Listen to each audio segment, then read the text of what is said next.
টাকা পয়সা কামানো কারো জন্য একদমই সহজ, আবার টাকা পয়সা কামানো অনেকের জন্য মাথার ঘাম পায়ে ফেলা। মানে সারা দিন কেউ 500 টাকা রুজি করে, সারা দিন অক্লান্ত পরিশ্রম করে, রোদের মধ্যে বৃষ্টির মধ্যে কাজ করে 500 টাকা রুজি করতে পারে, বা অনেকে পারে না। আবার কেউ আছে শুধু একটি ফোন করলেই তার 5 লাখ টাকা পর্যন্ত হয়ে যায়, 5,000 টাকা হয়ে যায়। তো দুটি টাকার মধ্যে কিন্তু আলাদা জিনিস আছে। বিষয় কিন্তু টাকা পয়সা রুজি না। আপনি দুনিয়াতে আসছেন কিসের জন্য? আর টাকা পয়সা শুধু আপনার জীবনের সব কিছু না। আমাদের সবারই একটি উদ্দেশ্য আছে। দুনিয়াটা হচ্ছে মানে আখিরাতের বাজার।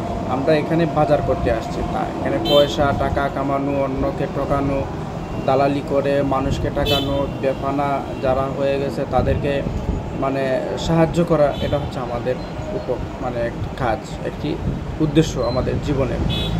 কিন্তু কিছু কিছু মানুষ আছে, তারা টাকার পাহাড় বানিয়ে ফেলে। এই টাকা পয়সা দিয়ে কী হবে একবার চিন্তা করেন।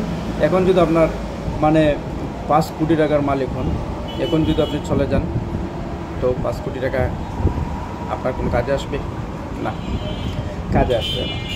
যাই হোক, আমি এতটুকুই বলতে চাই যে হালাল টাকা রুজি করুন, অল্প হলেও আলহামদুলিল্লাহ, ঠিক আছে।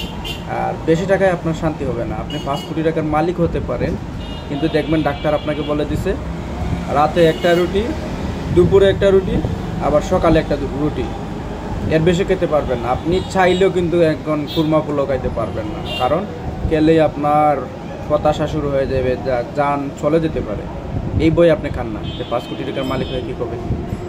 অনেকে দেখবেন সারা দিন সে 500 টাকা ইনকাম করে, কিন্তু সে দিন শেষে শুটকির ভর্তা দিয়ে বা যে কোনো তরকারিতে মরিচ দিয়ে পুড়ে তার ভাত পেট ভরে আরাম করে ঘুমালে সারা রাত আরামসে ঘুম হয়ে যায়।